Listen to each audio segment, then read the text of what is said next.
சோர்ந்து போகிறவனுக்கு அவர் பலன் கொடுத்து சத்துவமில்லாதவனுக்கு சத்துவத்தை பெருக பண்ணுகிறார். நீங்க சோர்ந்து போயிட்டீங்கன்னு கர்த்தர் விட்டுருவான்னு நினைச்சீங்களா? உங்கள்கிட்ட தான் பேசுறார். எல்லாருடைய வாழ்க்கையில இந்த சோர்வு என்கிற பாதை வருகிறது. ஜெபம் பண்ண சோர்ந்து போகாத, நீ சாட்சியா வாழ சோர்ந்து போகாத, நன்மை செய்ய சோர்ந்து போகாத, நான் உனக்கு தொடையா இருக்கிறேன்.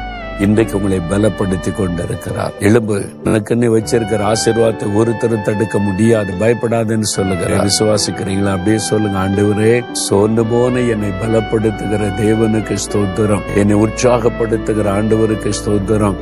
இந்த சோர்வை மேற்கொள்ள அதை ஜெயிக்க கிருபை தருகிற ஆண்டவருக்கு ஸ்தோத்திரம். எனக்கு சோர்வை கொண்டு வந்து முடக்கிவிட நினைக்கிற சாத்தானுடைய வல்லமைகள் இயேசு கிறிஸ்துவின் நாமத்தினால் மடங்கடிக்கப்பட்டு போகட்டும். நானும் அவனை ஜெயித்து எழும்பி பிரகாசிக்க முடிக்க ஒப்பு கொடுக்கிறேன். இயேசு கிறிஸ்துவின் நாமத்தில் ஜெபிக்கிறேன். ஆமென்.